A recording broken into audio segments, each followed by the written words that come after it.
হচ্ছে এনট্রপি। আমরা আজকে পড়বো যেটা সেটা হচ্ছে এনট্রপি। এনট্রপি এটা একটা গ্রিক ওয়ার্ড যার মিনিং হচ্ছে চেঞ্জ বা পরিবর্তন। ঠিক আছে, এটা আসলে কিসের পরিবর্তন মেজার করে? এটা হচ্ছে কোন একটা সিস্টেমের মধ্যে কত বেশি ডিসঅর্ডার আছে বা কোন একটা সিস্টেমে কত বেশি র্যান্ডমনেস আছে মলিকুলার মোশনে। কোন একটা সিস্টেমে যে সিস্টেমের মধ্যে যে মলিকুল গুলো আছে, মলিকুল গুলা যে মোশনে একটা মোশন তো মেনটেন করে, তো সেই মলিকুলার মোশনের মধ্যে কত বেশি র্যান্ডমনেস আছে, কত বেশি ডিসঅর্ডারনেস আছে, সেইটা মেজার করে হচ্ছে কি এনট্রপি।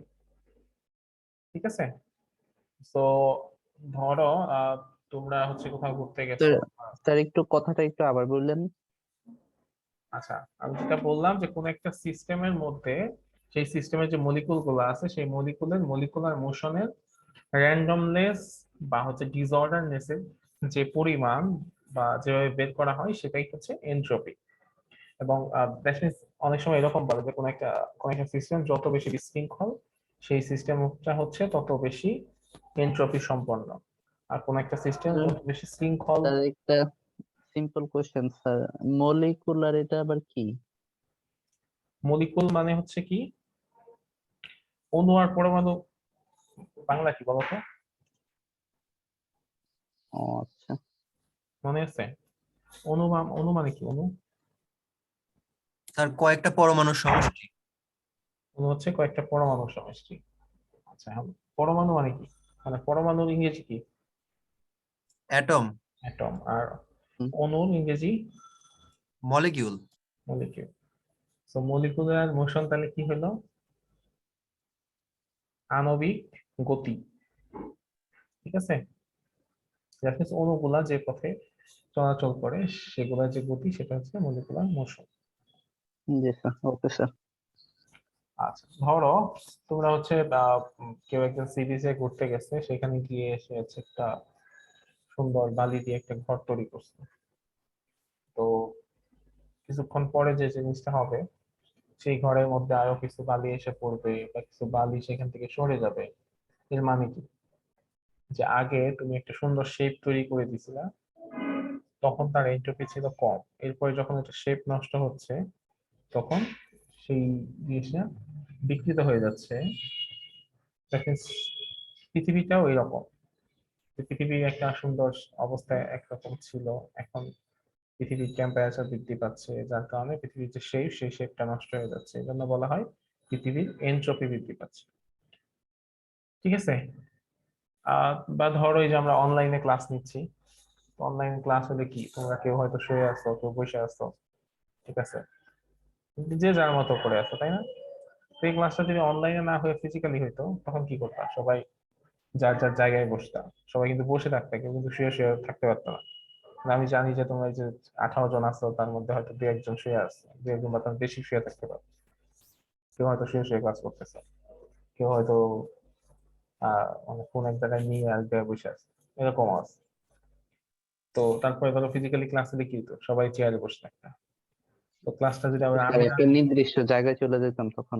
তো ক্লাসটা আমি না নিয়ে যে শিহাব স্যার নিত, তখন যেটা হতো যে তোমরা আরেকটু সিরিয়াস থাকতে হবে। চেয়ারম্যান তো চেয়ারম্যান না এসে যদি ইউনিভার্সিটি ভিসি আসতো ক্লাস নিতে, তখন তোমরা আরেকটু কেয়ারফুল হইতো না, একটু আশেপাশে ময়লা টয়লা থাকলে ফেলে দিতে আছে না, স্যার এসে কি ভাবতে যে আমাদের ক্লাসে ময়লা।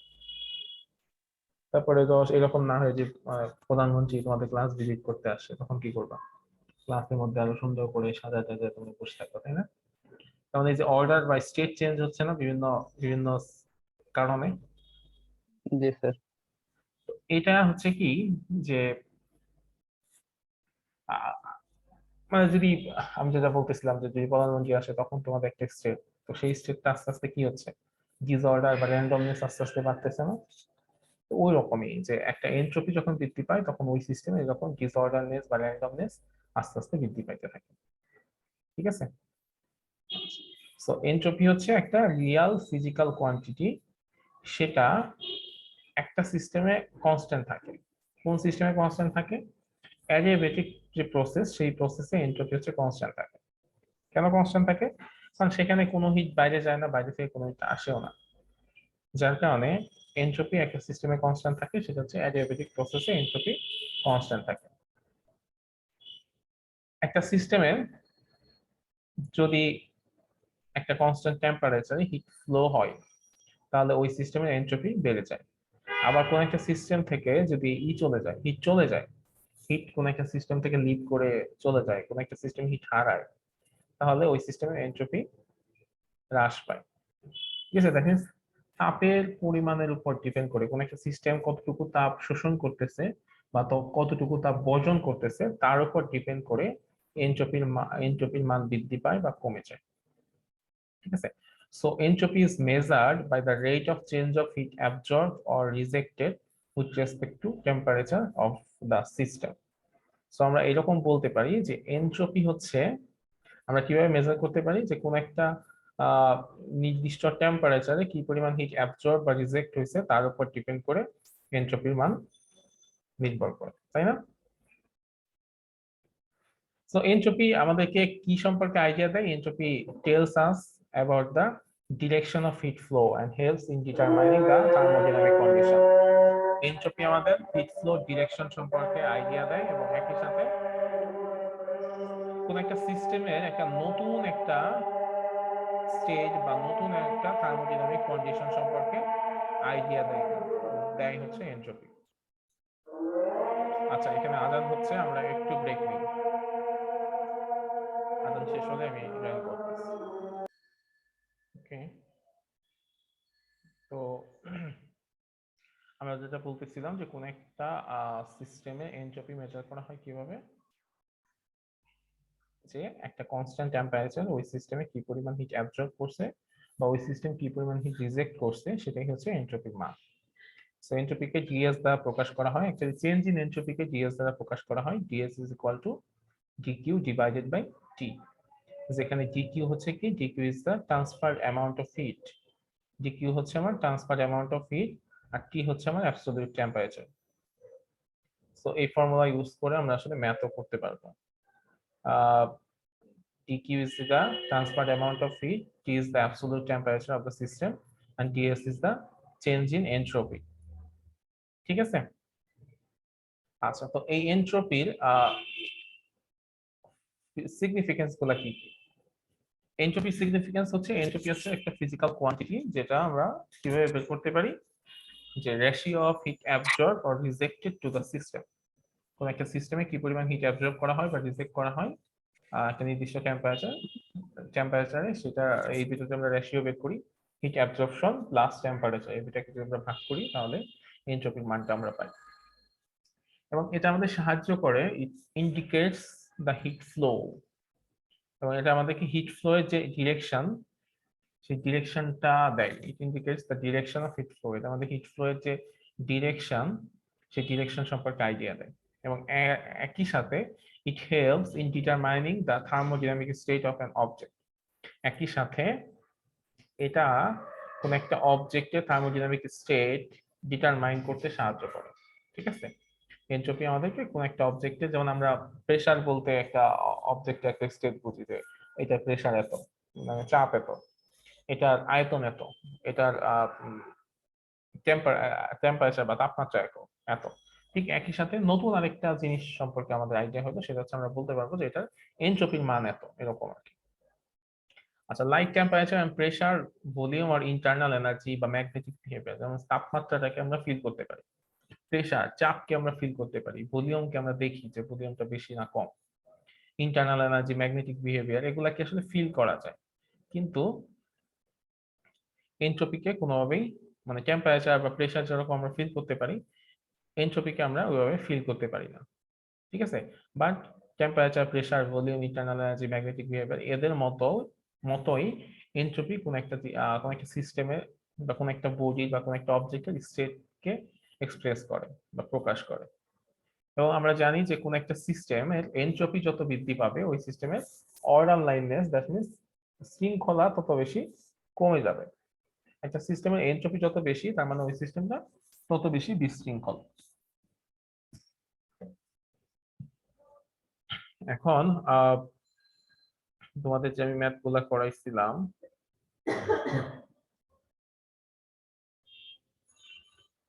সেখান থেকে আমরা একটা ম্যাথ দেখি যে এই এনট্রপি বের করার কোনো ম্যাথ আমরা পাই কিনা।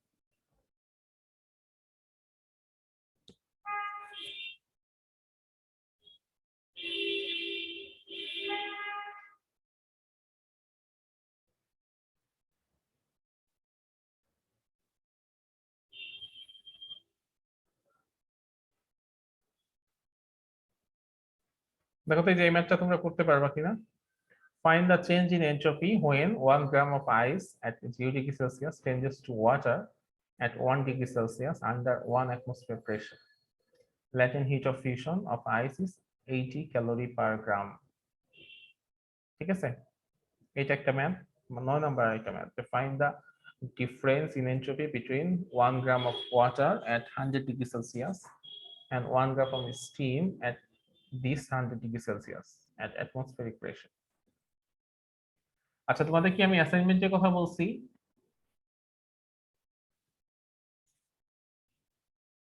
হ্যালো, না স্যার। আচ্ছা এই যে এইখানে আমি তোমাদের একটা অ্যাসাইনমেন্ট দিয়ে দিব, এই ম্যাথ কিছু ম্যাথে, সেই ম্যাথগুলো করে জমা দিবা, ঠিক আছে? আজকে রাতে দিয়ে দিব,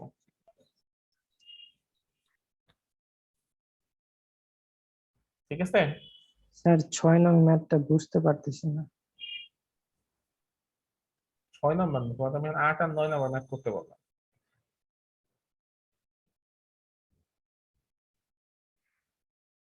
আচ্ছা, 6 নাম্বার ম্যাথ না পারলে সেটা আমি দেখে দিচ্ছি, সমস্যা নাই। তো এখন তুমি 8 আর 9 নাম্বার ম্যাথ নিয়ে কথা বলো। স্যার আপনি কি আজকালের ভিতরে দিবেন নাকি আজকে দিবেন অ্যাসাইনমেন্ট? হ্যাঁ, আজকে দিব রাতে। আবার অ্যাসাইনমেন্টটা জমা দিবা হচ্ছে এই চ্যাপ্টার যখন শেষ হবে তারপর, সমস্যা নেই। Okay sir. ঠিক আছে, তোমরা একটু কথা বলো যে 8 আর জি 9 স্যার। এই ম্যাথগুলো কি তোমরা পারবা কিনা, কি মনে হচ্ছে? আমরা যে ফর্মুলা শিখলাম যে এনট্রপি মানে হচ্ছে ডিএস, ডিএস সমান সমান হচ্ছে ডিকিউ বাই টি, তাহলে এই ফর্মুলা দিয়ে কি এই ম্যাথটা করা যাবে?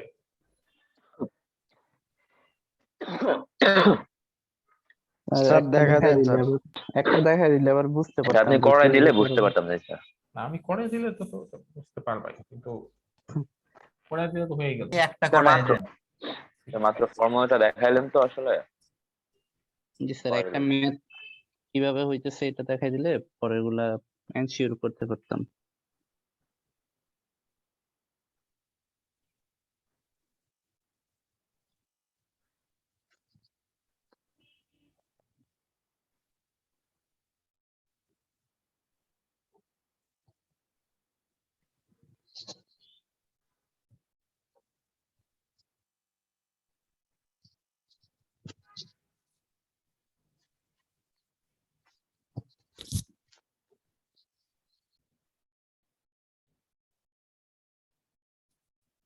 ওকে, তো আমার ফর্মুলা ছিল হচ্ছে ডিএস সমান সমান হচ্ছে ডিকিউ ডিভাইডেড বাই টি। তো প্রথম ম্যাথটাতে বলা হয়েছে যে চেঞ্জ ইন এনট্রপি বের করতে হবে, find the change in entropy when, যখন 1 gram of ice at 0 degree Celsius change into water at 0 degree Celsius under 1 atmospheric pressure. এখন আমাকে বলো এখানে টেম্পারেচার হচ্ছে কত? আমার temperature T is equal to 273 degree Celsius. Celsius বা 273 কেলভিন, তাই না? 273 কেলভিন। এখন ডিকিউ এর মানটা আমাদের বের করতে হবে। এখন আমাকে একটু বলতো যে 1 গ্রামের বরফ মানে 0 ডিগ্রি সেলসিয়াসের বরফ আর 0 ডিগ্রি সেলসিয়াসের পানি, এই দুটো কি একই জিনিস? না স্যার। এই দুটো এক জিনিস না, তাই কি? স্যার আমি আসলে বুঝি না স্যার।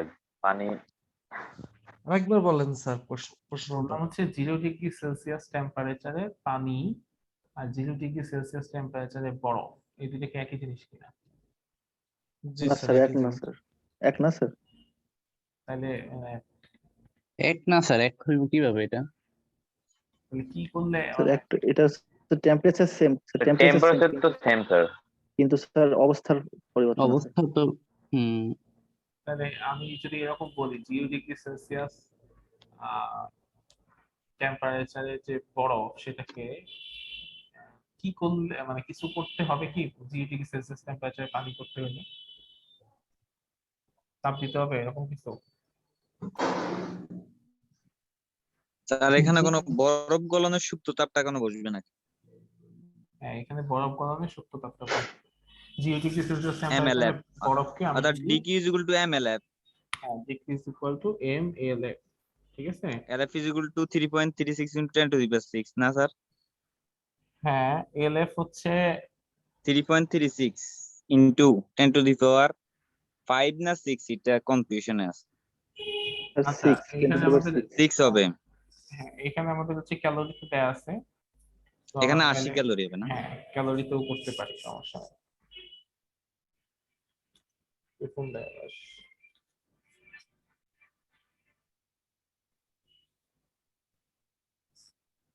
হ্যাঁ, বুঝলাম।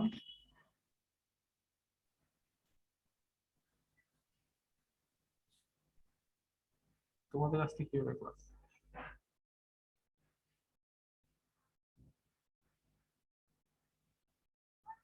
না, ক্লাসে কোনো তো বলি নাই, আমি বলছি যে তোমাদের গতকালের ক্লাসটা আজকে আমি চেক করতে, এটা বলছি ক্লাসে কথা তো বলি না।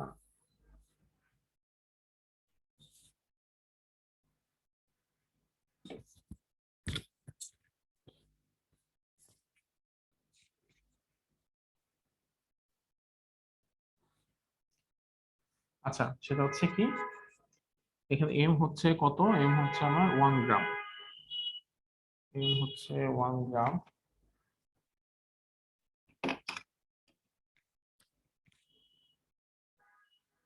1 গ্রাম, আর এলএফ হচ্ছে আমার 80 ক্যালোরি পার গ্রাম, ঠিক আছে? তো এখান থেকে আমার ডিকিউ এর মান আসবে কত, 80 ক্যালোরি। তো ds ইজ ইকুয়াল টু কত হবে, ds সমান সমান ডিকিউ ডিভাইডেড বাই টি। তো ডিকিউ এর মান হচ্ছে 80 আর টি এর মান হচ্ছে 273, ঠিক আছে? তো এখান থেকে অ্যান্সার বের করলে আমার চেঞ্জ ইন এন্ট্রপির মানটা চলে আসবে। স্যার 80 ক্যালোরি তাপ দিলে স্যার এটা বরফটা পানিতে পরিণত হবে? হ্যাঁ, আমি যদি 0 ডিগ্রি সেলসিয়াস টেম্পারেচারে বরফকে 80 ক্যালোরি তাপ দেই তাহলে সেটা 0 ডিগ্রি সেলসিয়াস টেম্পারেচারে পানিতে পরিণত হবে। একক কি হবে, একক হবে আমার calorie per degree Celsius, calorie per kelvin, sorry, calorie per kelvin. বোঝা গেছে ম্যাথটা? আচ্ছা স্যার, যদি বরফ গলনের সুপ্ত তাপ না দেওয়া থাকে তখন এলএফ এর মান আমরা কত ধরবো? তখন তুমি চাইলে ক্যালোরিতেও ধরতে পারো, তখন চাইলে তুমি না না না স্যার, এটা বলতেছি না, অর্থাৎ এলএফ এর বরফ গলনের সুপ্ত তাপ একটা নির্দিষ্ট তাপ আছে না? হ্যাঁ, ওটা তো নির্দিষ্ট, হ্যাঁ হ্যাঁ হ্যাঁ, এটাই তো বলতেছি। ওটা হচ্ছে ফিক্স, সবসময় ফিক্স ওটা। জি স্যার ফিক্সড মানটা কত এটা? এই যে আমি একটা লিখছি, যদি ক্যালোরিটা লিখো তাহলে এটা ও,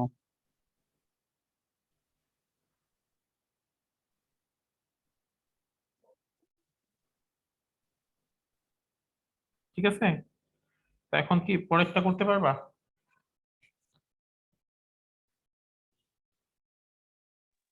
স্যার ট্রাই করে দেখতে পারি। ট্রাই করো, স্ক্রিন শেয়ার দিচ্ছি, তোমরা ট্রাই করো।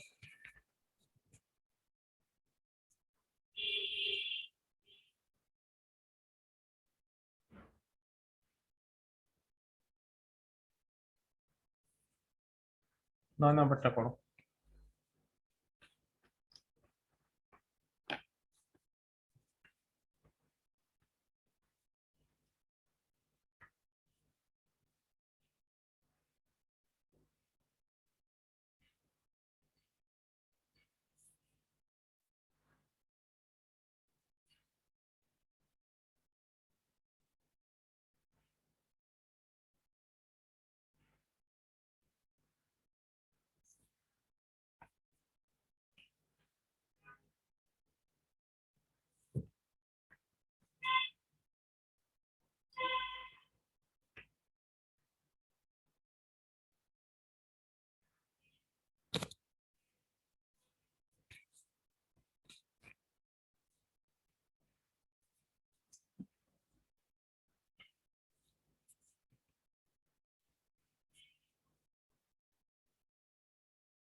হ্যাঁ, কি অবস্থা? সারা সপ্তাহ নাই?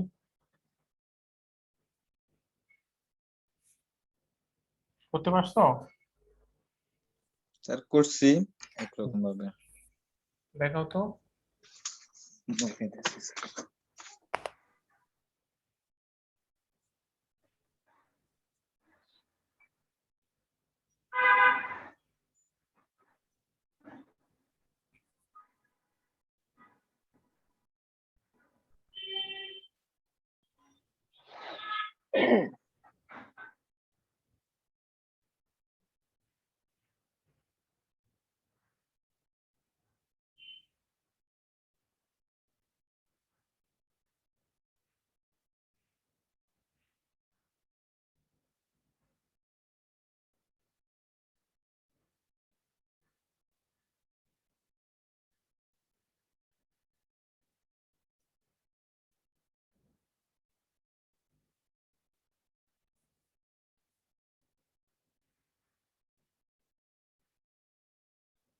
জি স্যার, তাহলে আমারও হয়েছে স্যার। স্যার এইভাবে আমারও হয়েছে 1.44। হুম, ঠিক আছে, থ্যাংক ইউ। স্যার তাইলে আমার একটু মানে কনফিউজ হচ্ছে স্যার, এই কারণে যে আইস আর ওয়াটার আর বাষ্প আর ওয়াটার স্যার, এই দুইটার ভিতরে আমি মানে সেম প্রসেসই করব স্যার। হ্যাঁ হ্যাঁ, স্যার যখন এই যে পানির সাথে বাষ্প থাকবে আর যখন পানির সাথে আবার ওয়াটার মানে আইস থাকবে, মানে আইস বলা হবে, কোশ্চেনে উল্লেখ থাকবে, তখন এই বাষ্প আর আইসের ক্ষেত্রে স্যার কিভাবে কি করব? Same process?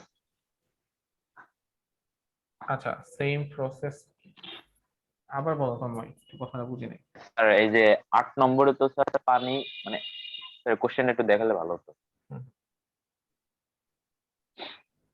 হ্যাঁ স্যার 8 নম্বরে বলছে 1 গ্রাম অফ মানে 1 gram of ice at 0 degree centigrade তাপমাত্রা। আর এখানে আরেকটা কথা বলা হয়েছে যে ওয়াটার 0 ডিগ্রি সেলসিয়াস তাপমাত্রা। আচ্ছা, এখানে আমি তোমাকে একটু কিন্তু প্রশ্ন বলি। এবার আর 9 নম্বরে স্যার এই যে এখানে ওয়াটার রয়েছে আর steam মানে বাষ্প রয়েছে, হ্যাঁ, এইটা এখানে আমি কনফিউজ হয়ে গেছিলাম স্যার। হ্যাঁ, এখানে আমি তোমাকে ব্যাপারটা বলি কি হয়, মানে পুরো সাইকেলটা বলি। জি স্যার। ধরো তোমার কাছে -10 ডিগ্রি সেলসিয়াসে বরফ আছে, ঠিক আছে? জি স্যার। তো সেই বরফকে তুমি যখন তাপ দিতে থাকবা, সেই বরফটা শুরুতে 0 ডিগ্রি সেলসিয়াসের বরফে পরিণত হবে। এরপরে বরফের বৈশিষ্ট্য হচ্ছে যে সম্পূর্ণ এবং তারপরে যদি তুমি তাপ দেওয়া শুরু করো, তখন বরফটা আস্তে আস্তে পানি হওয়া শুরু করবে, এবং সেই পানিটা হচ্ছে 0 ডিগ্রি সেলসিয়াসের পানি। এবং জি স্যার। সম্পূর্ণ পানি যতক্ষণ পর্যন্ত না 0 ডিগ্রি সেলসিয়াসের পানিতে পরিণত হবে, ততক্ষণ পর্যন্ত ওই যে যতটুকু পানি কনভার্ট হয়ে গেছে ওই পানি কিন্তু টেম্পারেচার বাড়বে না। বুঝতে পারছো ব্যাপারটা? ধরো কি তোমার বলেন কাছে স্যার? আর তখন কি স্যার আমরা মানে স্যার তাপ কি বাড়বে না আমরা স্যার? ওই পর্যন্তই দিব যতক্ষণ না 0 ডিগ্রি তাপ সেন্টিগ্রেডে পানি মানে আইস পানিতে পরিবর্তন হয়, তারপরে কি তার তাপ দিব না এরকম কিছু হ্যাঁ, বলবেন স্যার? তারপরে ধরো তুমি যদি তাপ দাও তখন কি হবে? তখন যদি তাপ স্যার, দাও তখন তাহলে ধরো টেম্পারেচার বেশি হয়ে হ্যাঁ, যাবে তখন স্যার টেম্পারেচার পানির। বাড়তে থাকবে, বাড়তে বাড়তে যে পরের ম্যাথে চলে আসবে। ধরো জিরো মানে যে 100 ডিগ্রি সেলসিয়াস টেম্পারেচারে পানি হয়ে গেল, তাই না? তো 100 ডিগ্রি সেলসিয়াস টেম্পারেচারে যখন পানি হবে, এরপরে ওই পানিটা আস্তে আস্তে স্টিমে পরিণত হবে, এবং যতক্ষণ পর্যন্ত না সম্পূর্ণ পানি স্টিমে হচ্ছে, ততক্ষণ পর্যন্ত ওই স্টিমের টেম্পারেচার 100-এর চাইতে বেশি বাড়বে না। তো পরের ম্যাথে যখন তোমাকে বলছে যে 100 ডিগ্রি সেলসিয়াস টেম্পারেচারে পানি 100 ডিগ্রি সেলসিয়াসে স্টিমে পরিণত হতে কত সময় লাগবে, তখন তোমার ওই যে MLV ওই সূত্রটা ইউজ করতে হবে। অ্যাকচুয়ালি ফর্মুলাটা হচ্ছে এরকম যে MS ডেল থিটা এটা হচ্ছে হ্যাঁ স্যার, আহ, এটা আমরা জানি, ঠিক আছে। গ্রহণ বা বর্জনের সূত্র, ঠিক আছে? কি? জি স্যার। তাপ গ্রহণ বা বর্জনের সূত্র। এখন যেহেতু দেখো এইখানে আমার ডেল থিটার মান কত, যে তোমার 0 ডিগ্রি সেলসিয়াসে বরফ 0 ডিগ্রি সেলসিয়াসে পানিতে হচ্ছে, কারণ এখানে কিন্তু ডেল থিটার মান 0 আসলে। ডেল থিটা আসলে নাই এখানে, আসলে টেম্পারেচারের পরিবর্তন হচ্ছে না, এখানে অবস্থার পরিবর্তন হচ্ছে। আবার 100 ডিগ্রি সেলসিয়াসের পানি 100 ডিগ্রি সেলসিয়াসে বাষ্পে পরিণত হচ্ছে, এক্ষেত্রেও কিন্তু সেম কথা প্রযোজ্য, এখানে আমার টেম্পারেচারের পরিবর্তন হচ্ছে না, শুধুমাত্র স্টেটের পরিবর্তন হচ্ছে। এই জন্য এইখানটাতে ফর্মুলা চেঞ্জ হয়ে গিয়ে এক জায়গায় ক্ষেত্রে হয় এরকম MLF, আরেক জায়গায় হয় MLV। ঠিক আছে, জি স্যার। ক্লিয়ার এখন? জি sir.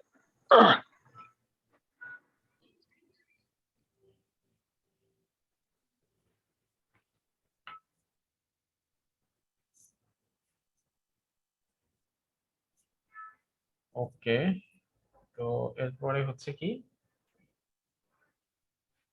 Physical significance of entropy, তো এটা তো আমরা বুঝলাম। এরপর হচ্ছে থার্মোডাইনামিক্স এর থার্ড ল। থার্মোডাইনামিক্স এর থার্ড লতে অ্যাকচুয়ালি এই এনট্রপি সম্পর্কে কথা বলা আছে। তো এখানে যেটা বলা হয়েছে সেটা হচ্ছে যে the entropy of a system approaches a constant value as the temperature approaches zero। কোন একটা সিস্টেমের এনট্রপি একটা কনস্ট্যান্ট ভ্যালুতে পৌঁছায় কখন? যখন সেটা টেম্পারেচার জিরোর কাছাকাছি পৌঁছে যায়। ঠিক আছে, কোন একটা সিস্টেমের টেম্পারেচার, কোন একটা সিস্টেমের এনট্রপি জিরো মানে একটা কনস্ট্যান্ট ভ্যালুতে পৌঁছাবে, মানে একটা ফিক্সড ভ্যালু হয়ে যাবে, মানে কনস্ট্যান্ট বা ধ্রুবক হয়ে যাবে কখন? যখন টেম্পারেচারটা জিরোর কাছাকাছি হয়ে যায়।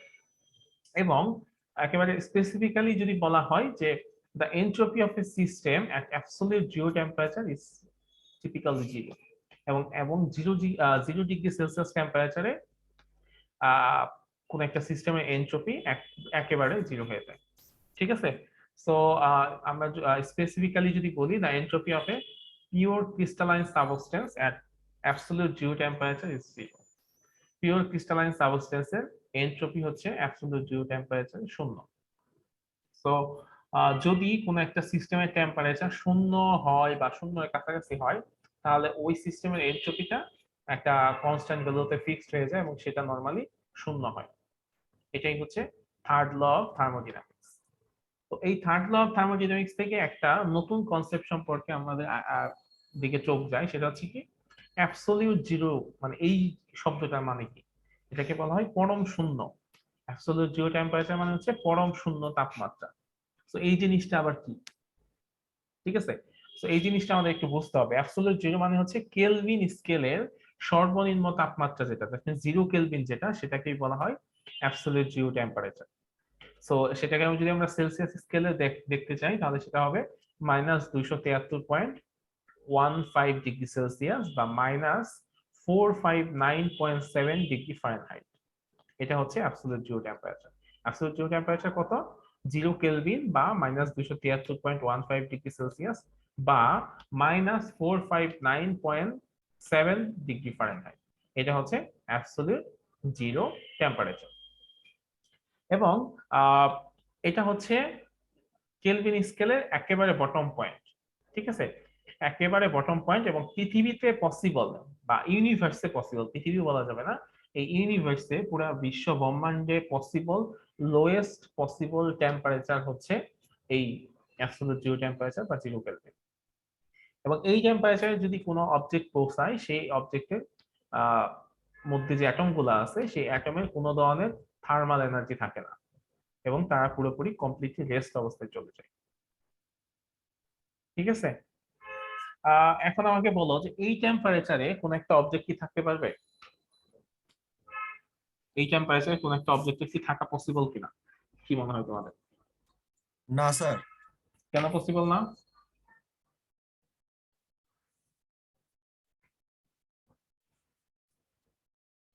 হুম, মানে কেন পসিবল না মনে হচ্ছে তোমার কাছে?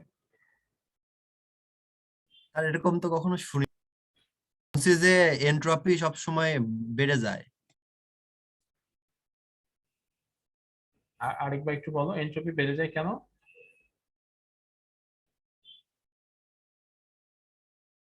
আমি স্যার ঠিকভাবে বলতে মানে পারতেছি না এখন আসলে। না, তুমি তোমার মতো করে একটা বলো, তোমার কাছে কি মনে হয় সেটাই বলো, কোনো সমস্যা নেই।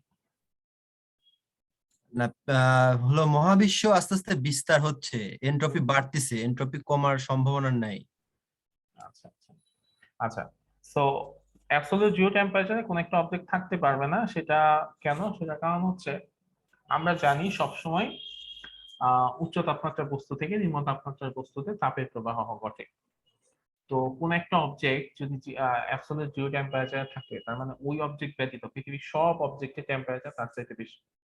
তাহলে ওই অবজেক্টে কোনোভাবে অ্যাবসলিউট জিরো টেম্পারেচারে থাকা কি পসিবল? ওই টেম্পারেচারে পৌঁছানোর সাথে সাথে কি হবে? অন্য জায়গা থেকে তাপ এসে সেটা টেম্পারেচার বেড়ে যাবে, তাই না? জি স্যার। সো কোন একটা অবজেক্টে আর একটু সহজ ভাবে বলবেন, কেমন যে আবজা আবজা লাগতেছে বিষয়টা। আচ্ছা, ধরো একটা অবজেক্টের টেম্পারেচার হচ্ছে 0 কেলভিন। হ্যাঁ যে অবজেক্টের টেম্পারেচার 0 কেলভিন, তার আশেপাশের সব কিছুর টেম্পারেচার কি ওর চাইতে বেশি না? হ্যাঁ তাহলে যদি ওর চাইতে বেশি হয়, তাহলে আমরা কি জানি উচ্চ তাপমাত্রার বস্তু থেকে নিম্ন তাপমাত্রার বস্তুতে তাপের প্রবাহ ঘটে না। জি স্যার ঘটে। তাইলে কোন একটা অবজেক্টের কি অ্যাবসলিউট জিরো টেম্পারেচারে বেশিক্ষণ থাকা সম্ভব? না। এটাই আসলে বলতে চাইছি। এবং এটাকে আমরা যদি ম্যাথমেটিক্যালি দেখি, তোমরা একটা সূত্র পড়ছিলা, চার্লসের সূত্র মনে আছে? চার্লসের সূত্র মনে আছে না? ওই যে Q1/Q2 না, Q1 বাই Q2 না। ওইটা নাকি চান্সের সূত্র। পিবি সমান সমান এরকম একটা সূত্র বলছি না, V is equal to PV সমান nRT. V is equal to V0 1 plus T by 273 পড়ছিল না? স্যার এটা তো আয়তনের স্যার। হ্যাঁ, এখন একটা ফর্মুলা পড়তে হয় না? জি স্যার। এখন কোনো কিছু টেম্পারেচার যদি 0 কেলভিন হয়, 0 কেলভিন মানে কত? 273 না মাইনাস 273 না? -273 হ্যাঁ। আচ্ছা, মাইনাস 273 ডিগ্রি সেলসিয়াস। তো এখানে ওইটার মান বসাই, V is equal to V0 1 minus 1 minus 273। তাহলে এখানে 1 minus 1 এটা শূন্য হয় না? হ্যাঁ তাহলে কোন একটা অবজেক্ট যদি 0 কেলভিনে পৌঁছায় বা অ্যাবসলিউট জিরো টেম্পারেচারে পৌঁছায়, তার ভলিউম হবে কত? স্যার কি বলছেন এটা? 0, তাই না? হ্যাঁ জিরোই তো। কোন একটা অবজেক্টের ভলিউম যদি 0 হয়, তো সেই অবজেক্ট থেকে আর লাভ কি? লাভ আছে কোনো? না। তার মানে এই টেম্পারেচার আসলে পৌঁছানো পসিবল হয় না, বাট এই টেম্পারেচারের কাছাকাছি পৌঁছানো পসিবল হয়েছে।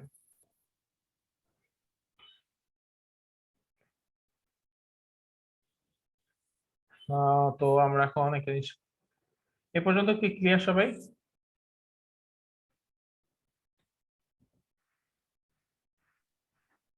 জি স্যার। জি স্যার। স্যার আচ্ছা, তো এবারে ফিনিশ করব, সেটাকে বলা হয় মোলার স্পেসিফিক হিট, আপেক্ষিক সুপ্ত তাপ, তাই না? মানে কি মোলার স্পেসিফিক হিটের বাংলা কি হবে?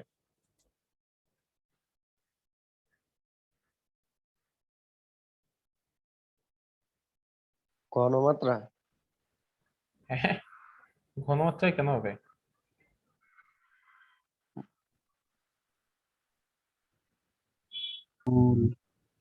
মূল মাত্রাকে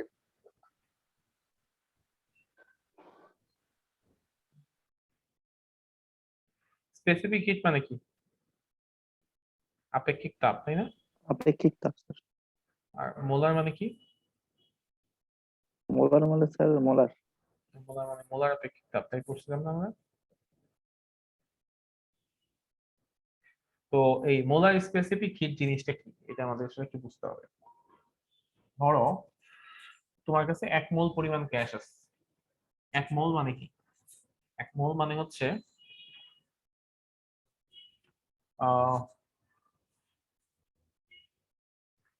ধরো তোমার কাছে যদি কার্বন থাকে, কার্বনে 1 মোল মানে কত গ্রাম? 12 গ্রাম। 12 গ্রাম। হ্যাঁ, তো কার্বনে যদি 12 গ্রাম থাকে, তাহলে সেখানে হবে তোমার 1 মোল। অক্সিজেনের 1 মোল কত হবে? অক্সিজেন স্যার হুম 16 গ্রাম। 16 না না, 32 16 দুগুণে 32 গ্রাম। গ্রাম। ঠিক আছে, মানে হচ্ছে তোমার যে গ্যাসটা আছে সেই গ্যাসের কি বলে পারমাণবিক ভর সংখ্যক যদি তোমার ওই অতটুকু গ্রাম যদি ওই ইটা থাকে, গ্যাসটা থাকে, সেটা হচ্ছে তোমার 1 মোল পরিমাণ। ঠিক আছে, তো এইরকম 1 মোল পরিমাণ কোনো গ্যাসের তাপমাত্রা তুমি যদি 1 কেলভিন পরিমাণ বাড়াইতে চাও, তাহলে তোমার যতটুকু তাপ লাগবে সেটা হচ্ছে তোমার মোলার স্পেসিফিক হিট। 1 মোল পরিমাণ কোনো গ্যাসের তাপমাত্রা যদি 1 কেলভিন পরিমাণ বাড়াইতে চাও, তাহলে তোমার যতটুকু তাপ লাগবে সেটা হচ্ছে কি মোলার স্পেসিফিক হিট। এখন তুমি যখন এই কাহিনীটা করবা, তখন হচ্ছে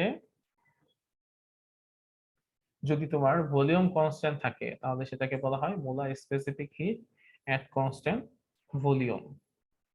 আর যদি তোমার প্রেসার কনস্ট্যান্ট থাকে তাহলে সেটাকে বলা হয় মোলার স্পেসিফিক হিট এট কনস্ট্যান্ট প্রেসার।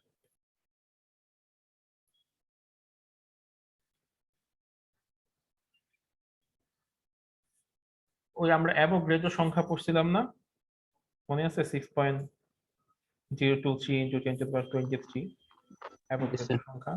তো অ্যাভোগাড্রো সংখ্যা সমান কণা যদি কোন একটা গ্যাসের মধ্যে থাকে তাহলে সেইটার যে পরিমাণ সেটাকে বলা হয় কি 1 মোল পরিমাণ। তো এরকম 1 মোল পরিমাণ কোন গ্যাসের তাপমাত্রা যদি আমরা 1 কেলভিন বাড়াইতে চাই, তাহলে আমার যে পরিমাণ তাপের প্রয়োজন হবে, ঠিক আছে, যে পরিমাণ তাপের প্রয়োজন হবে সেটা হচ্ছে মোলার স্পেসিফিক হিট। যদি এই ঘটনার সময় আমার থাকে ভলিউম কনস্ট্যান্ট থাকে, তাহলে আমরা সেটাকে বলবো মোলার স্পেসিফিক হিট এট কনস্ট্যান্ট ভলিউম। আর যদি এই সময় আমার প্রেসার কনস্ট্যান্ট থাকে তাহলে আমরা বলবো মোলার স্পেসিফিক হিট এট কনস্ট্যান্ট প্রেসার।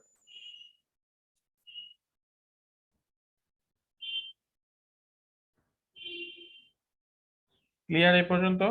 কারো কোনো কনফিউশন আছে? জি না স্যার।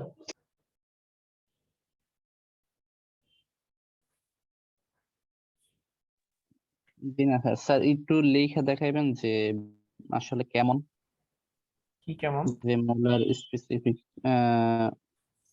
কি বলছেন? মোলার স্পেসিফিক হিটকে প্রকাশ করা হয় সিপি, যদি কনস্ট্যান্ট ভলিউম থাকে সেটাকে প্রকাশ করা হয় সিভি দ্বারা, আর যদি কনস্ট্যান্ট প্রেসার থাকে তাহলে সেটাকে দেখাই হচ্ছে সিপি দ্বারা।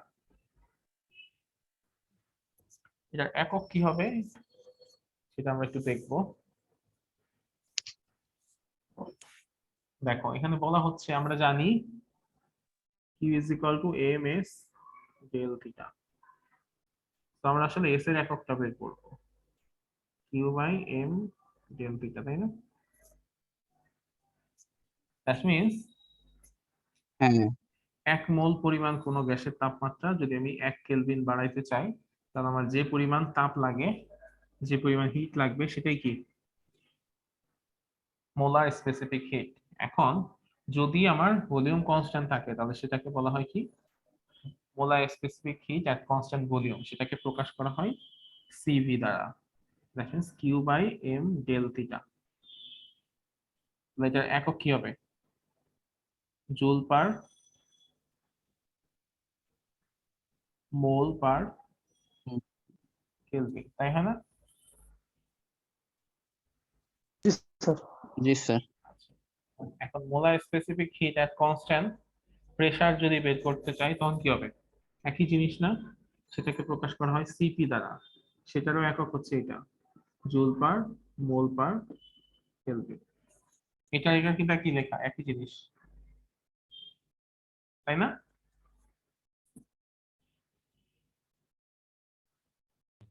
জি স্যার। এখন যদি কোন একটা জায়গায় n মোল পরিমাণ পারফেক্ট গ্যাস থাকে তাহলে সেইখানে এনট্রপি চেঞ্জ কেমন হবে সেটা আমরা আসলে একটু বের করার চেষ্টা করব। যে কোন একটা জায়গায় n মোল পরিমাণ এক পারফেক্ট গ্যাস আছে, তাহলে সেখানে এনট্রপির পরিবর্তনটা কেমন হবে। তো ধরে নিলাম যে কোন একটা জায়গায় আমার n মোল পরিমাণ পারফেক্ট গ্যাস আছে, তো আমি সেখানকার এনট্রপিটা বের করতে হবে আমার। তো আমি ওইখানে ডিকিউ পরিমাণ হিট সাপ্লাই করছি, ডিকিউ পরিমাণ হিট সাপ্লাই করছি ওইখানে, এবং সেখানে যে পরিমাণ কাজ হয়েছে সেটা হচ্ছে ডিডব্লিউ পরিমাণ কাজ হয়েছে, এবং ওইখানকার চেঞ্জ ইন ইন্টারনাল এনার্জি, যেটা ইন্টারনাল এনার্জি যে পরিবর্তন হয়েছে সেটা হচ্ছে টিইউ পরিমাণ। So according to the first law of thermodynamics, we can write dq is equal to du plus dw. তাই লিখতে পারি না এটা আমরা? জি স্যার। আচ্ছা, এখন যেহেতু এটা একটা রিভার্সিবল প্রসেস, যে প্রসেসটা আমরা পুরোপুরি ব্যাক করে নিয়ে আসতে পারি, এজন্য আমরা রিভার্সিবল প্রসেসের ক্ষেত্রে জানি dw সমান সমান কি, dw সমান হচ্ছে pdv, তাই জানি না? এটা কি জানি? জি স্যার জানি। করছি আমরা, হ্যাঁ। সো এটা আমরা জানি dw সমান সমান pdv। আচ্ছা, ওকে, তো এটা আমরা 2 নম্বর ইকুয়েশন দিলাম। এরপরে আমি ধরে নিলাম আমার যে প্রসেস, এই প্রসেসটাতে ভলিউম হচ্ছে কনস্ট্যান্ট, ঠিক আছে? আমি যে প্রসেসটা ধরে নিচ্ছি এই প্রসেসে ভলিউমকে কনস্ট্যান্ট ধরে নিচ্ছি।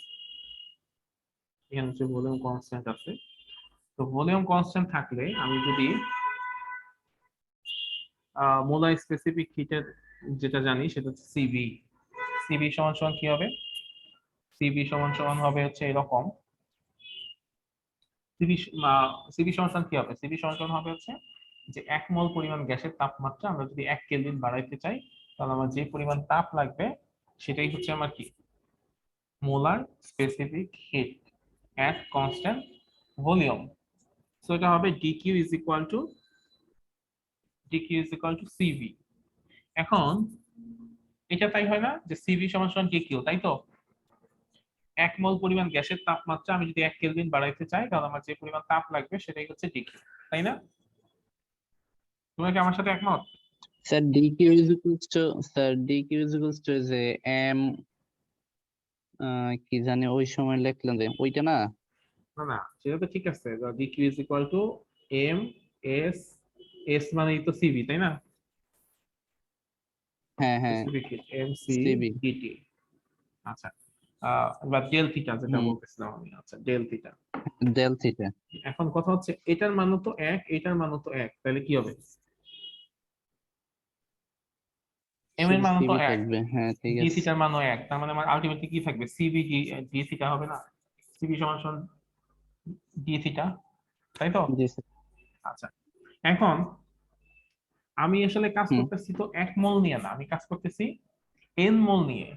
তো n মোল নিয়ে যদি কাজ করি, তাহলে n মোল পরিমাণ গ্যাসের যদি আমি হচ্ছে বের করতে চাই, n মোল পরিমাণ গ্যাসের জন্য প্রয়োজনীয় তাপের মান বের করতে চাই, তখন কি করতে হবে? এখানে একটা n দিয়ে গুণ দিতে হবে না? জি স্যার। 1 মোলের স্যার জন্য একটু কথাটা একটু আবার বললেন স্যার, ভালো করে শুনতে পাইনি। ধরো আমার যে স্যার পরিমাণ এটা তাপ বুঝছি। লাগবে, যে পরিমাণ হ্যাঁ। তাপ লাগবে সেটা হচ্ছে আমার সিভি পরিমাণ। এটা হচ্ছে 1 মোলের জন্য। 1 হুম। মোলের তাপমাত্রা, এইটা হচ্ছে কার জন্য? 1 মোলের জন্য এবং 1 কেলভিন টেম্পারেচার পার্থক্যের জন্য, তাই না? জি স্যার এটা আচ্ছা, হ্যাঁ। এখন আমি যে 1 মোলের জায়গায় যদি আমি n মোল নেই, তখন আমার কি হবে? n গুণ করতে হবে। n গুণ করতে হবে। আচ্ছা, আর আমি তাপমাত্রা পরিবর্তন যদি 1 কেলভিন না করে আমি আরো বেশি করি, ডিটি কেলভিন করি, তাহলে কি আর একটা ডিটি গুণ হবে না? হ্যাঁ। তাহলে আমার ডিকিউ সমান সমান কি হবে? ডিকিউ সমান সমান n cv ইনটু ডিটি। জি স্যার। স্যার এখানে ডিটি কি স্যার আপনার তাপমাত্রা হিসাবে গুণ করছেন স্যার? হ্যাঁ, তাপমাত্রা হিসেবে গুণ করছি। তাহলে দেখো আমরা এখানে আরেকটা ইকুয়েশন পেলাম, 3 নাম্বার ইকুয়েশন। তো 3 নাম্বার ইকুয়েশন যেহেতু পেয়ে গেছি, তার মানে 2 আর 3 নাম্বার ইকুয়েশন 1 নাম্বারে যদি বসাই, তখন কি হবে? ডিকিউ এর মান হচ্ছে n cv dt, du সমান সমান du, আর dw হচ্ছে pdv। আচ্ছা, এখন চিন্তা করো যে সিস্টেমে ভলিউম কনস্ট্যান্ট সেখানে dv এর মান কত?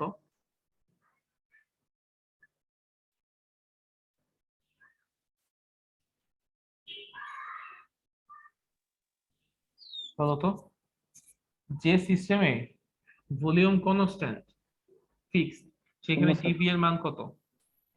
শূন্য। সমান হবে আর কি, যাই দড়ি সমান হবে। শূন্য হবে তাই না? ডিভি মানে হ্যাঁ। কি? ভলিউমের পরিবর্তন। ভলিউমের পরিবর্তন কি হবে সেখানে? শূন্য।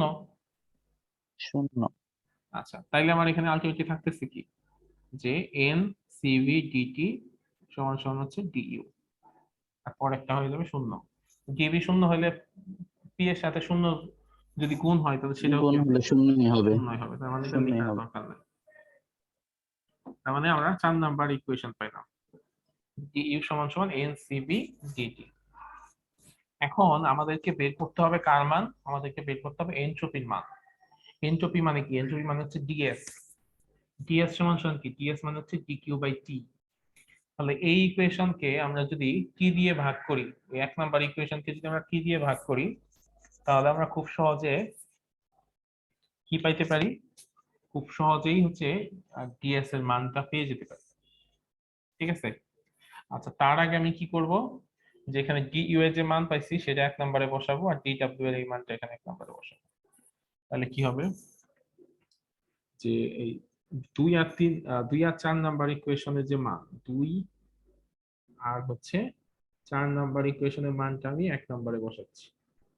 বসাইলে কি হবে, ডিকিউ সমান সমান এন সিভি ডিটি প্লাস ডিডব্লিউ হচ্ছে পিডিবি।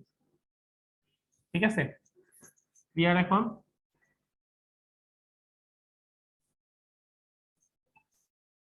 হ্যালো? জি স্যার। আচ্ছা, এখন আমি কি করতে যাচ্ছি, যে এনট্রপির মান বের করব। এনট্রপির মান কিভাবে বের করব, যে এই সমীকরণে উভয় পাশে আমি টি দ্বারা ভাগ করব। যদি এই সমীকরণে উভয় পাশে আমি টি দ্বারা ভাগ করতে পারি, তাহলে আমি খুব সহজে কার মান পেয়ে যাব?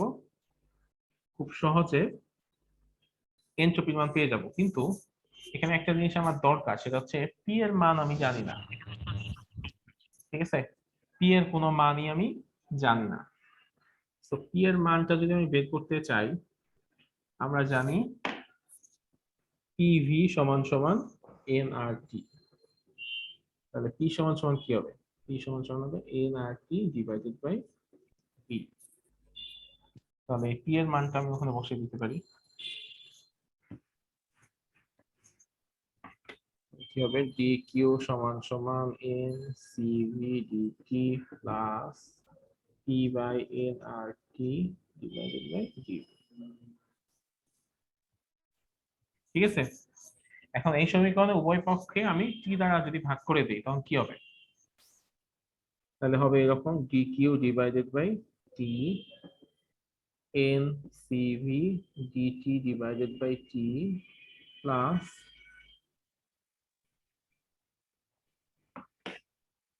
পিডিভি এন আর টি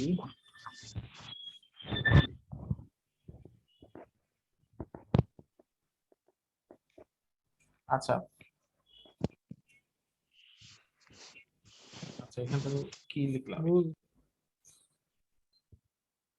পি এর মান হচ্ছে n R T divided by v. আমি যদি টি দ্বারা ভাগ করে দিই তাহলে কি হবে, n R T divided by v t into dv. তাহলে টি টি কাটা যাচ্ছে ওখানে, তাই না? টি টি কেটে জি দিতে স্যার, পারি। একবারে লিখে লাইলেও পারতেন। তাহলে হবে ডি কিউ বাই টি, এখানে হবে n CV dt by t, এখানে টি টি কাটা, থাকতেছে n r divided by vv. এভাবে না লিখে আমি একটু এভাবে লিখি, n r dv divided by v. লিখতে পারি না?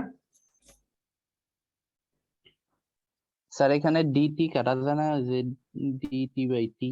না, এখানে ওটা ডিটি, টি ও, কাটতে পারবো না। জি স্যার, হ্যাঁ। এখন এই সমীকরণে উভয় পক্ষে আমি যদি ইন্টিগ্রেট করে দেই, ইন্টিগ্রেশন করে দেই, তখন কি হবে? সমীকরণে দুই পাশে ইন্টিগ্রেশন করে দিলাম। ঠিক আছে, ইন্টিগ্রেশন, এটা হচ্ছে Q1 থেকে আপার লিমিট হচ্ছে Q1 থেকে Q2, এখানে আপার লিমিট হবে T1 থেকে T2, এখানে আপার লিমিট হবে v1 থেকে v2, ঠিক আছে? এর মধ্যে আমি এটাকে ইন্টিগ্রেট করে দিচ্ছি। এখন আমরা জানি dq বাই t সমান সমান কি? dq বাই t স্যার এখানে সমান সমান হচ্ছে, একটা কোশ্চেন করবো স্যার, হ্যাঁ একটু বলো। জানার ছিল। হুম, স্যার এখানে যে Q1 বাই Q2, তারপর T1 বাই T2, এখানে B1 বাই B2, এই যে এখানে কি T থাকার কারণ, সরি Q থাকার কারণে Q1 বাই Q2 দিছে। হ্যাঁ হ্যাঁ হ্যাঁ হ্যাঁ, যেহেতু আমার q এর, আমার এখানে আমি হচ্ছে এখানে q এর সাপেক্ষে কিভাবে ইন্টিগ্রেট করব, এই জন্য আমি লিমিট গুলা কি বসাইছি। যখন আমার Q1 পরিমাণ তাপ ছিল তখন টেম্পারেচার ছিল T1, তখন ভলিউম ছিল V1। যখন Q2 তাপ ছিল তখন টেম্পারেচার ছিল T2, তখন ভলিউম ছিল V2। হ্যাঁ স্যার।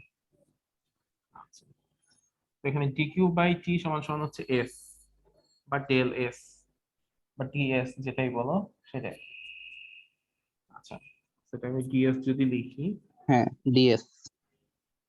ds লিমিট বসাই, এটা হচ্ছে, যেহেতু আমার এখানে এই ভেতরের ফাংশনটা চেঞ্জ হয়ে গেছে, তো আমার কি হবে, লিমিটটাও চেঞ্জ হয়ে এবার s1 থেকে s2 হয়ে যাবে, ঠিক আছে? স্যার এই চিহ্নটা কি ইন্টিগ্রেশনের পরিবর্তে বসানো হয়েছে নাকি? ইন্টিগ্রেশন হয়ে গেলে তখন থার্ড ব্র্যাকেট দিয়ে তোমার লিমিট বসাইতে হয়। Okay sir. আচ্ছা, এরপর হচ্ছে ncv dt divided by t। আচ্ছা, এখন বলো তো integration dt divided by t, এটাকে ইন্টিগ্রেট করলে কি হয় জানো? আচ্ছা, এটাকে ধরো যে 1 by t, 1 by t dt, এটাকে ইন্টিগ্রেট করলে কি হয়? এটা হচ্ছে ln t, ln x কে যদি তুমি ডিফারেন্সিয়েশন করো তাহলে কি হয়, 1 বাই x আসে না? হ্যাঁ তো 1 বাই x কে তুমি যদি ইন্টিগ্রেট করো তখন কি আসবে,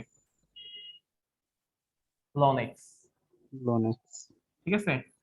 সো সো কি হবে, যে তুমি যখন এইখানে 1 বাই t dt কে ইন্টিগ্রেট করবা তখন তোমার আসবে হচ্ছে এখানে ln, লন লন আসবে। তো t1 থেকে t2 প্লাস nr। এখন বলো 1 বাই v dv কে ইন্টিগ্রেট করলে কি হবে,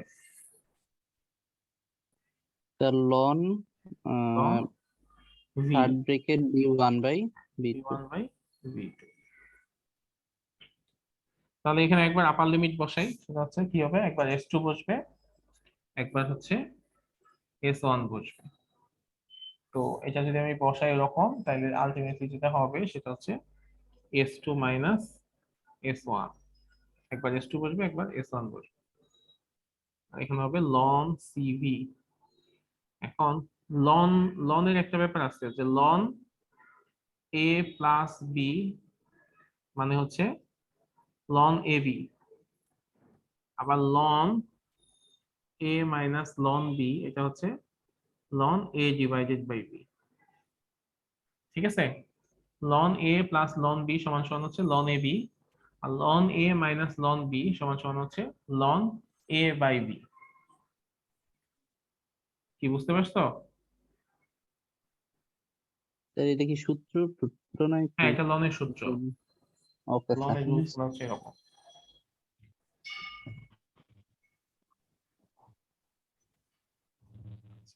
তাহলে এখানে কি হবে, লন, একবার হবে loan v2 minus ln v1,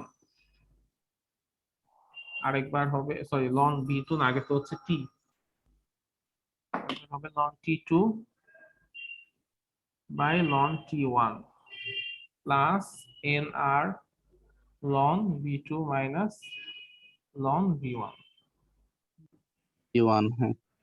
ultimately এটাকে কি লেখা যায়, এটা লেখা যায় হচ্ছে s2 বাই s1 সমান সমান হচ্ছে n cv ln t2 by t1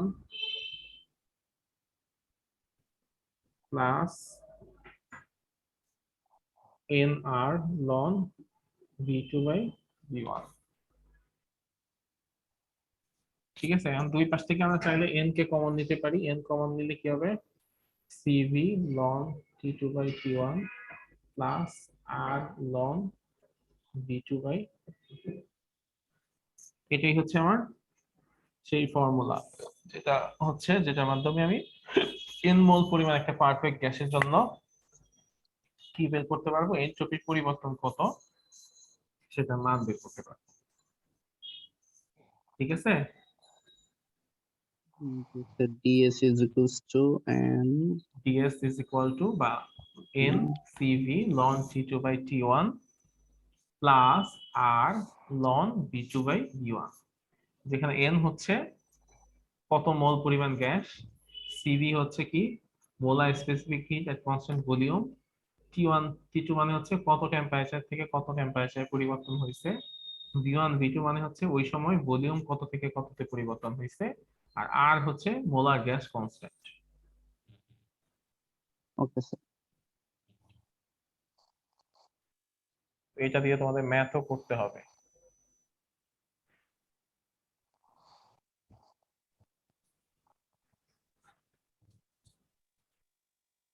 sir লিখে নিচ্ছিলাম। ও লিখতেছিলাম, জি স্যার।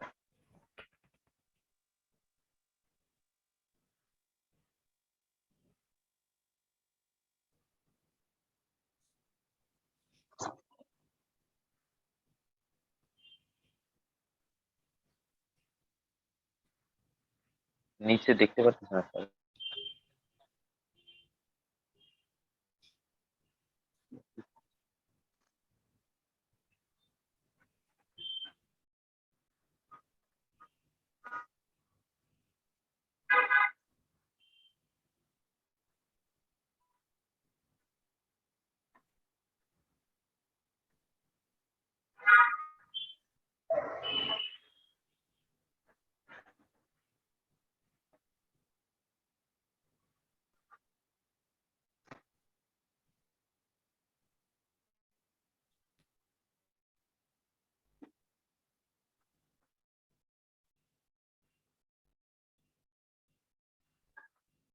স্যার হয়ে গেছে স্যার।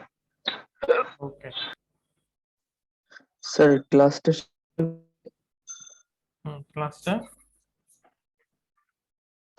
স্যার আমার একটু কাজ ছিল তো পার্সোনালি আর্জেন্ট, তো আমি লিভ নিতে যাচ্ছি স্যার। ওকে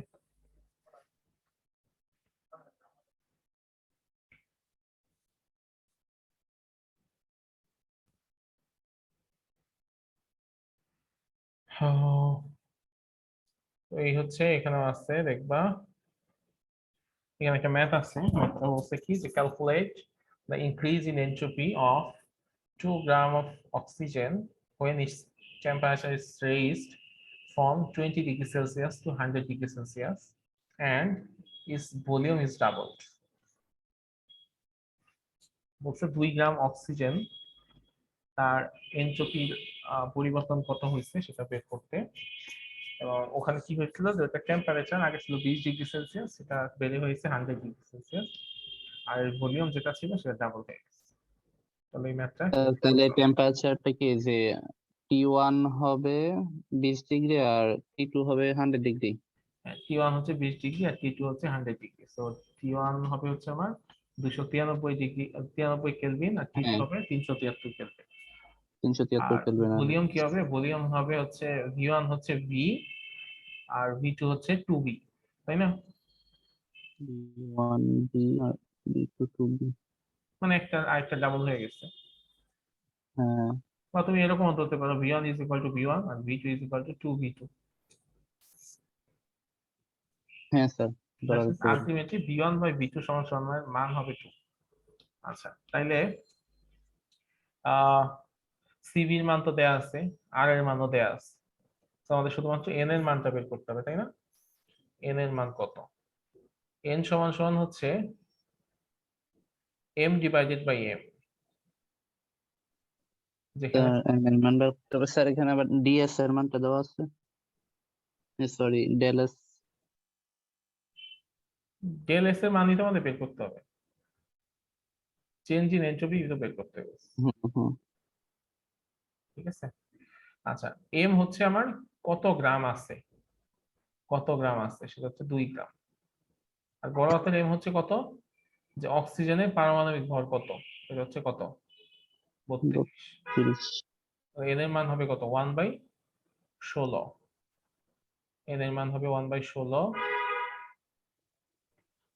সিভির মান তো এটা দেওয়া আছে। টি টুর মান কত, টি টুর মান হচ্ছে যে টি টু হচ্ছে 100 ডিগ্রি সেলসিয়াস।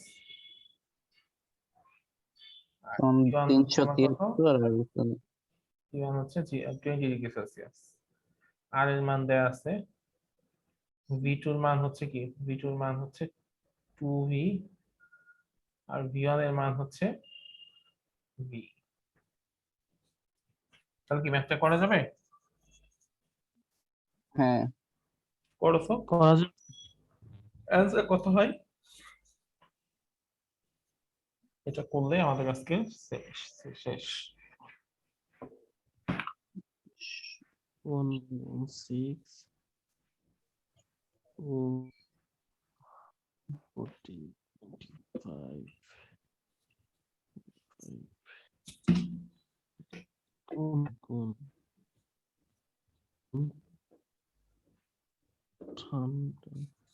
না 373 and 293 প্লাস আর হবে 8.31 2v বাই dv, তাহলে হচ্ছে কত হয় 1/16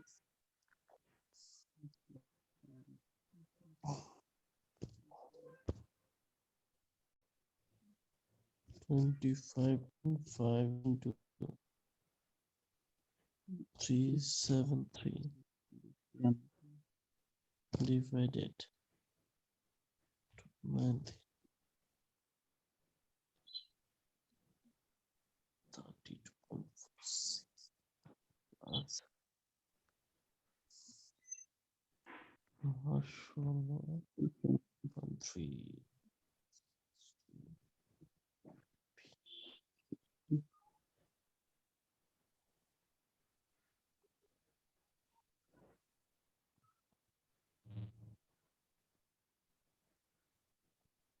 স্যার 2b আর v এখানে কাটাকাটি করা যায় না? হুম, করতে পারবা তো, 2 হবে। হ্যাঁ 2 হবে।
Sir minus 0.136। মাইনাস 0.136। হ্যাঁ তাই কি আসে? তো ঠিক এটা এই 293 আর 373 দোষটা তো। জি স্যার 293 আর 373। 8.31 ইন্টু, স্যার একটু ভুল আছে। ভুল হওয়ার কথা।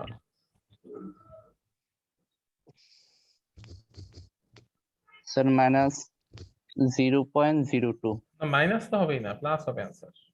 প্লাস হবে। কোথায় ভুল করলাম?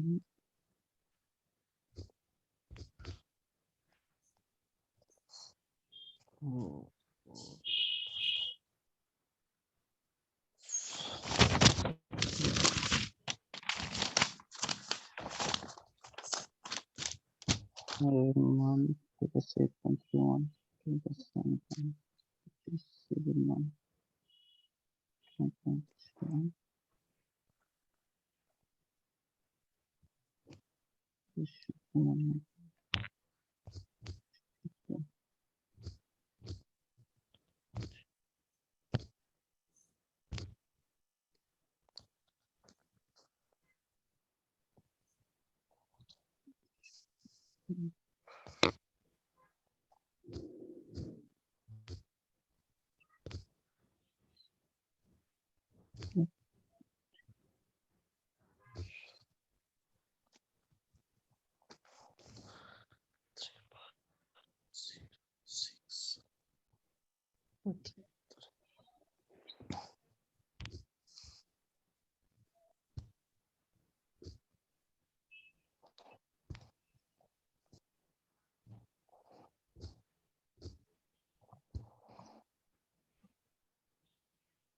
0.74 হবে आंसर স্যার কত হবে आंसर 0.74 0.74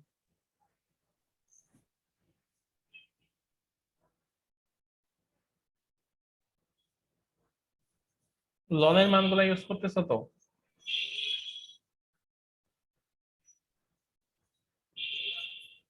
হ্যাঁ স্যার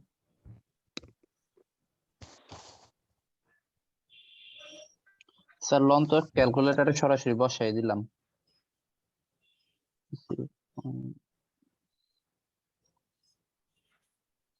হয় না তাইলে তারপরও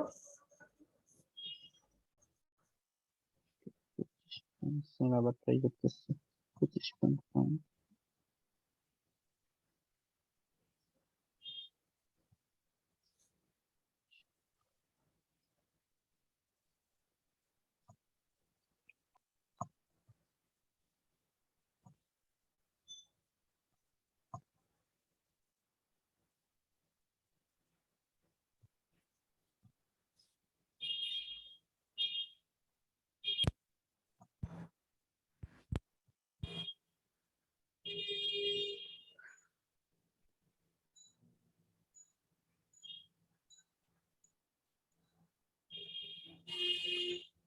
বাকিরা কি কেউ কিছু করে না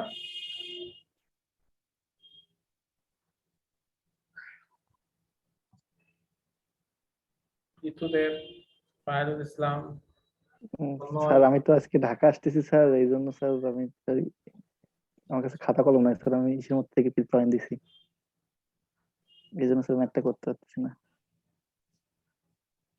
আলামিন ভাই করছে আলামিন ভাইয়ের কি অবস্থা আচ্ছা এই ম্যাথটা তোমাদের হোমওয়ার্ক থাকলো ঠিক আছে সবগুলো তো দেখিয়ে দিলাম ওকে স্যার আমি ঠিক আছে, চেষ্টা করবা ট্রাই করব ম্যাথে आंसर হবে 0.74 ওকে স্যার নাম প্রেজেন্ট কি করবেন নাকি নাম হ্যাঁ। লিখে দিব না না প্রেজেন্ট করতেছি